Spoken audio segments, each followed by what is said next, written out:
pulling power with ixm.co.uk.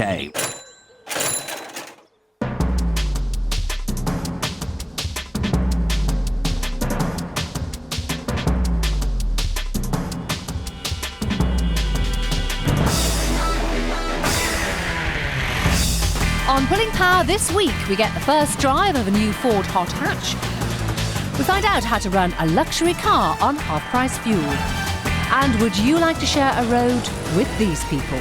We expose the terrifying antics of the superbike fanatics.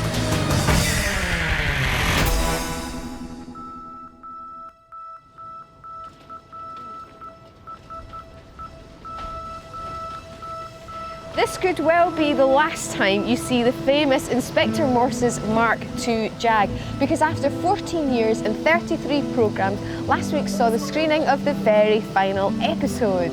Millions of viewers tuned in to watch the death of Morse and also to say goodbye to some of their favourite characters, like his sidekick Lewis, and of course not forgetting the car registration 248 RPA. Built in Coventry in 1962 and bought by the programme makers for £2,000 in 1987, the car has become an icon for the series. No surprise then that it should take centre stage at the final episode's press launch in London. It turns out that both John Thaw and Kevin Whately are Jag owners and enthusiasts. I hate to use the word, but it's a sexy car, isn't it? To look at, it's, you know, the lines of it and everything. And I know Carlton value the car much more than they do us, so it's their prized possession. This was the very first time viewers saw the Morse Jag. The problem was that in the very opening scene of the first Morse, it had to be crashed and had a car to run into the side of it, so they thought, oh, we'll just get an old wreck right off an old stunt car, and we were lumbered with it for 14 years. The closing scene, I jumped into it and drove it into the path of another escaping car and it got wrecked again. yeah, so it was wrecked twice in one episode. I'm absolutely terrified that I'm going to wreck it. It's really huge, it's going to be so difficult to drive. Come on, John, I need a bit of advice here. It's brilliant when it's going straight. Yep, it's wonderful. straight's good, but of course there's no power steering, so it took some getting used to. But it's a thing of beauty, it is. Oh, it is. Oh, it's wonderful. When you get in it, you think, oh, this is, yeah. You know, you just sit in the seat and you think, oh, it's a beautiful car. This is a beautiful car. Very, very plush indeed. They were made to go straight and put your foot down and off you go. Brilliant. But not to drive around the little lanes of Oxford. So where are we going then? Little lanes of Oxford, Gail. No. It'll be fine. Straight. Then. Straight. Come on, come on. Celebrity strop.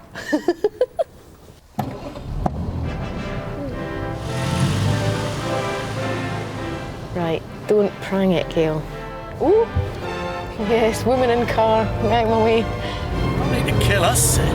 Not now, Lewis. I'm driving. I've got murders to solve. Now, I know that Morse is dead, but what if he miraculously came back onto our screens? Do you reckon he'd be driving one of these? The S-Type. Much easier to drive, power steering, it's got all the mod cons, it's got air conditioning. Nah, I can't see it. No, Morse and the Mark II were made for each other. When it's going straight and when everything is going fine for Morse, it's beautiful and it's smooth and quiet and everything. But when when things aren't going, yes, judders and things getting around a corner and you've got to do a 3-point turn because it's too, things aren't going right for him and he gets grumpy and he drinks too much or whatever. Weekend drivers! 248 RPA became synonymous with Morse, but it wasn't always like that. In the early Morse books, author Colin Dexter gave the inspector not a Jag, but a Lancia.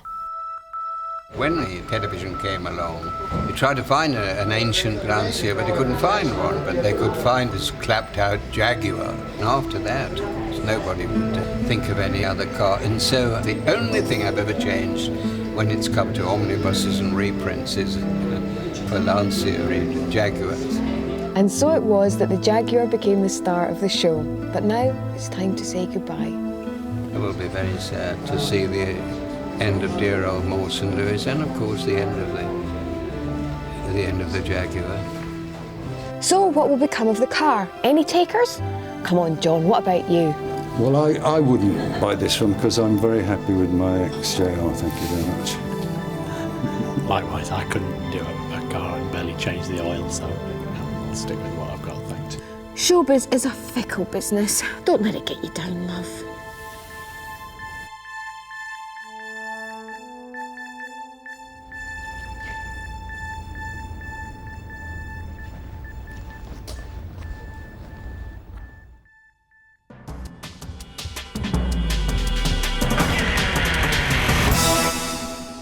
There aren't many cars that can claim to be showstoppers, but at this year's Birmingham Motor Show, crowds witnessed a remarkable event, the rebirth of the hot hatchback. This is Ford's new Focus RS, and when they begin building it next year, it'll be the first car to bear the famous Rally Sport badge since the much-loved Escort RS 2000 disappeared in a puff of Joyrider's tyre smoke and mega-high insurance premiums. So you might think you've got a long wait to find out how the new car will drive, right? Wrong.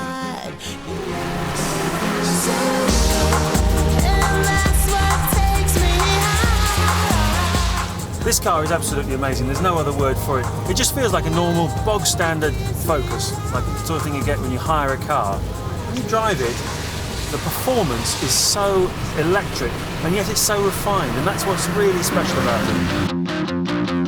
And the recipe for this automotive hot pot? Take one bog-standard Focus, shovel in a 230 horsepower turbocharged 2-litre engine, lower the suspension, upgrade the brakes, give the body a max power makeover, and you've got a car that's happy as a track day hooligan or as a shopping trolley. You put your foot down, and in a lot of these souped up versions with turbos thrown in, it's just all sudden, it's wham! All the power comes in, and you're holding on for dear life. Whereas this car is refined, it's smooth, you pitch it into a corner, it goes around the corner, it does what you want it to do. It's got a beautiful gearbox, very crisp shift, it can handle the power, it puts that power through the wheels, down onto the ground. Nothing is wasted, nothing is thrown away. We need to put this car into context. It's not a BMW M3, it's not a Jaguar, it's not a multi-thousand-pound supercar. But what it does extremely well, and it costs under £25,000. I simply can't believe a car with this performance and this handling could be so cheap. Now, we've got to come clean here. This isn't the RS, it's actually called a T230, but it is sold through 34 dealers, developed with Ford's blessing, and best of all, it comes with a full warranty. Since the Mark I Escort exploded onto the rally circuits, Ford have always had a road-going car waiting in the wings to satisfy those wannabe Colin McRaes. But it's been 2 years since the boys from Dearborn, Michigan launched the Focus, and they've been slow to exploit their current presence in rallying with a showroom model, which is why Essex-based company GMD stepped in and produced this car. The Focus is a terrific car, there's no question about it. But what these people have done is they've taken the best things about it and simply built on them. They've added more performance, more grip, they've balanced the chassis out, they've brought all their expertise from 20 years of rallying and they've put it into this car and made it 10 times better than it was already.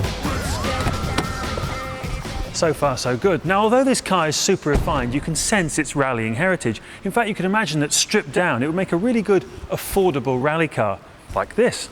Go on, leave me breathless. Project manager and test driver Dave Pavley has created this car specifically for privateers to enter club and national level rallies. The storming performance comes at a price though. 45 grand sounds steep, but you're getting a serious piece of kit for £305,000 less than a world rally car. Fantastic! Give us a few facts and figures then. What's the sort of acceleration and the top speed and power and all that sort of thing? Okay, as rally cars go, you don't need huge top end speeds because obviously going down the forest, 125 miles an hour is totally adequate, and that's what this car's geared up for. 0 to 60 is around about 5 seconds, maybe slightly under on a good dry day. Classic, power to weight ratio, good balance. 6th gear down the lanes in Ireland on the recent rally we did over there, not a drama. 125 mile an hour through a kick there, and it's not even doing anything. Is that what it was? Yeah, 125 through there.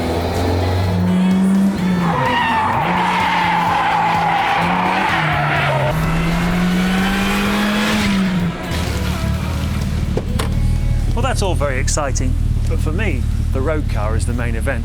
For what it does, the price it does it for, it's without doubt the best car I've ever driven.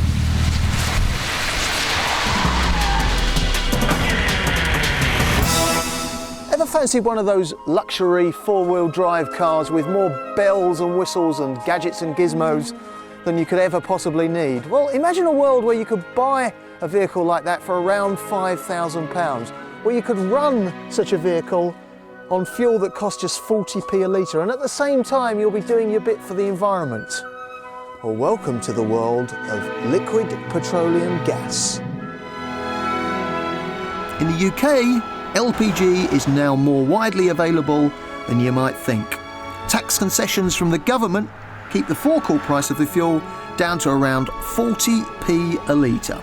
Some car makers are now producing new dual-fuel cars. They run on LPG and gasoline. But for most of us, the cheapest option is to convert a used petrol engine car to run on the stuff. For machines like this V8-powered Range Rover, it can give them a new lease of life. Now, I know what you're thinking. Use an alternative fuel in your car and it'll sound different, it'll drive different, and the whole driving experience will be something you're not used to. Absolutely wrong.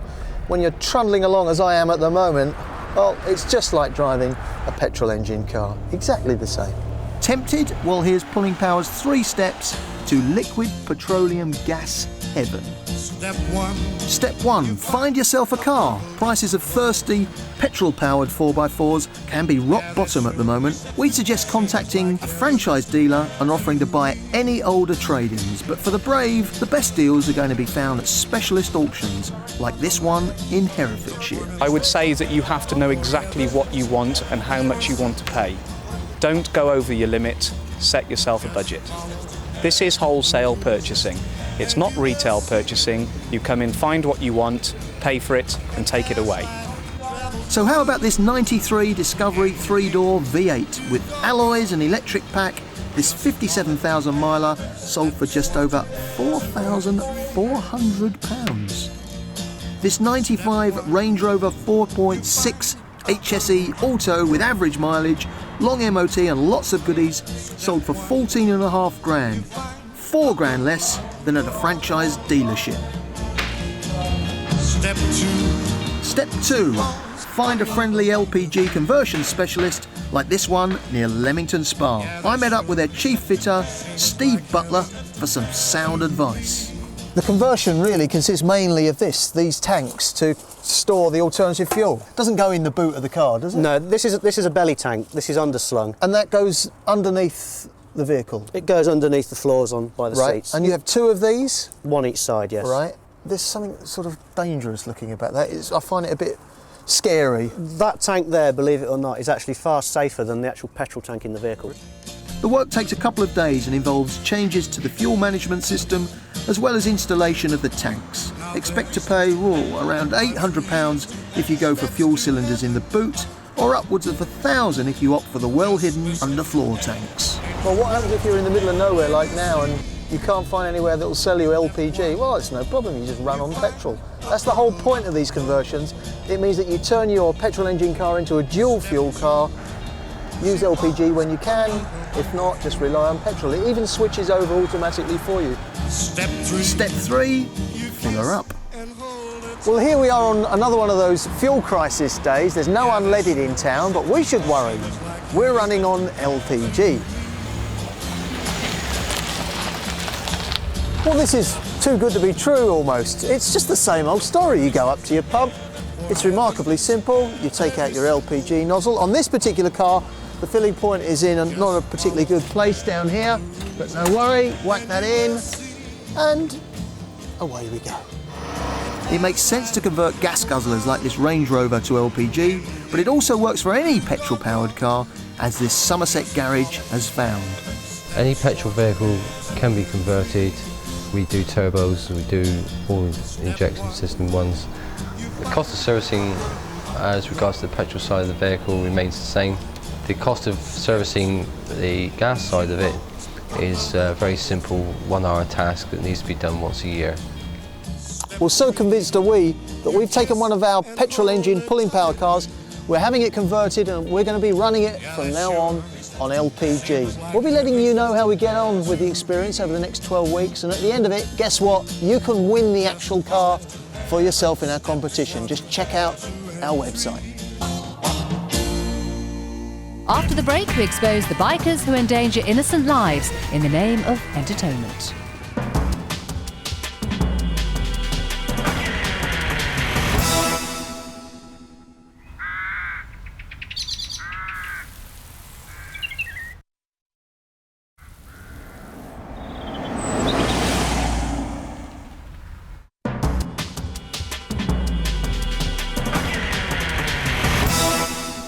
This is the Suzuki Hayabusa, the world's fastest production bike.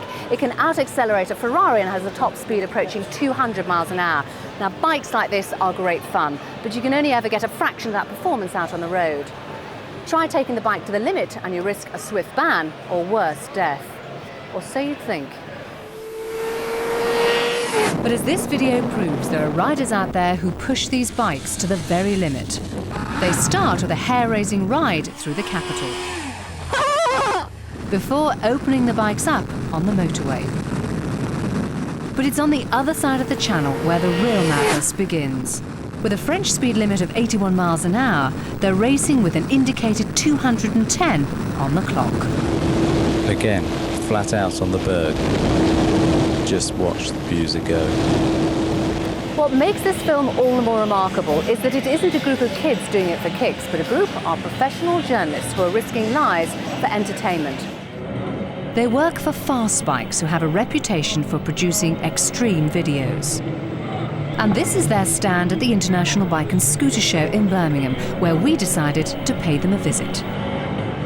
You have a lot of people watching your video there. Why does it attract such attention? It's because there's no other videos like them, really. They're so radical that you can't get anything else like this on the market. I have to say, they are dangerous, aren't they?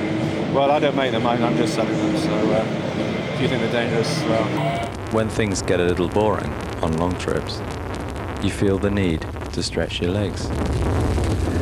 In more ways than one. This is the voice of Colin Schiller. He's the publishing editor of Fast Bikes and the director of the video.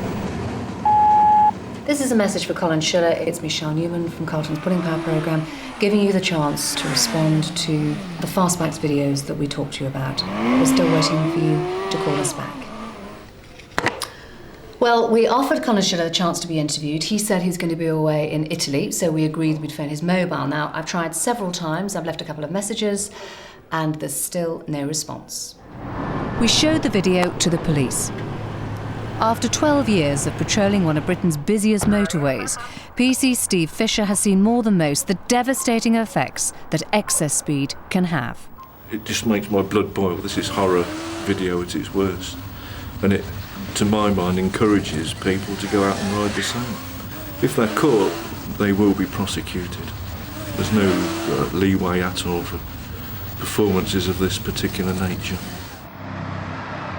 Kevin Ash is a freelance motoring journalist who writes for magazines and papers around the world, including the Daily Telegraph. But 9 years ago, he was one of the founders of Fast Bikes, although he now has no connection with the magazine. So how do they get away with it? The practical answer is they do it abroad, and then the videos are sold in the UK. So they get away with it because the French police, or wherever they happen to be, are highly unlikely to see the videos. If they do, they're highly unlikely to do anything about it because it's far too difficult. Getting away with it from the point of view of the industry approving or not, well, Fast Bikes has never been approved by the industry generally. They're perfectly used to that, and again, it comes back to this appeal. People buy it because it's seen as anti-establishment. It's not the court that is the final judgment on this matter. When you're travelling at a speed that excessive, anything that should happen in the way of a mishap, a piece of debris that you can't see, an errant motorist who's tired but changes lanes, you're dead. Hi, my name's Janine Burns and I'm a personal fitness instructor. I'm down here in the sunny southwest and I need to buy a new car. I've been given two to test drive, a Honda HR-V and a Mitsubishi Pinin. What I'm looking for is something with lots of boot space, and something that's fun to drive. So let's see how we get on. Janine currently drives a diesel Ford Escort Estate, but fancies a 4x4 because she thinks it might be a bit more fun. The first car Janine tries out is the Honda HR-V. I'd say that the Honda is definitely a posh car, which probably why it doesn't suit me, because it's got all these posh accessories that I'm not used to. It's got little wing mirrors that you press a button and they flip in, which is a good idea because if you've got to park close to a wall, you know, you can get in nice and close and not worry about your wing mirrors. I feel they've had some good thoughts about the mod cons, as I call them. I'm not a smoker and ashtrays in cars are a waste of space to me. But what they've done is they've created an ashtray that is removable. It's easy to clean out, but if you don't smoke and you're never going to smoke, you can just get rid of it. The seat I wouldn't say is the most comfortable seat I've been in. I've struggled to find a comfortable position over long distances, but it must be very difficult to find a seat that suits all heights. As performance isn't high on the agenda, Janine feels happy with the Honda HR-V's 1.6-litre engine, and the four-wheel drive comes in handy on the beach. Janine's second test on request car, the Mitsubishi Pinin. It costs just under £14,000 and has a 1.8-litre engine and is again four-wheel drive. It also has a 3-year warranty. Well, the Mitsubishi Pinin, what a bizarre name. Completely different to the Honda. Somebody said that they were both girlies' cars, but I disagree in the respect that this is more of a man's car because it's a lot more solid, holds the road. The steering is heavier, which actually I prefer. I do feel like I've got something in my hands rather than a bit of hot air. It's got no room in it. It's bloody awful. I can't say that, can I? It's a little bit bumpy compared to the HR-V, but that doesn't bother me. And as you can feel now, I'm going over some bumps, and it really is throwing us around a bit. Though Janine found the Pinin bumpy on the road, it's much more at home on the beach. It copes with the deep sand considerably better than the Honda. As a personal fitness instructor, Janine travels the West Country visiting her clients, so she needs plenty of boot space to carry her kit in. Both boots aren't particularly spacious, and although Janine manages to squeeze all her kit into both, it's the Honda that wins. It has that extra bit of space, ideal for Janine, who says her car is like a second home. It's decision time and a girl's just got to make her mind up. I've been test driving the Mitsubishi Pinin and the Honda HR-V for a few days now. I've put them through the paces and plenty of puddles. Unfortunately, the Mitsubishi lets me down. It's a good solid car and fun to drive, but there just isn't any boot space. The Honda wins. Lots of boot space, ideal for my job.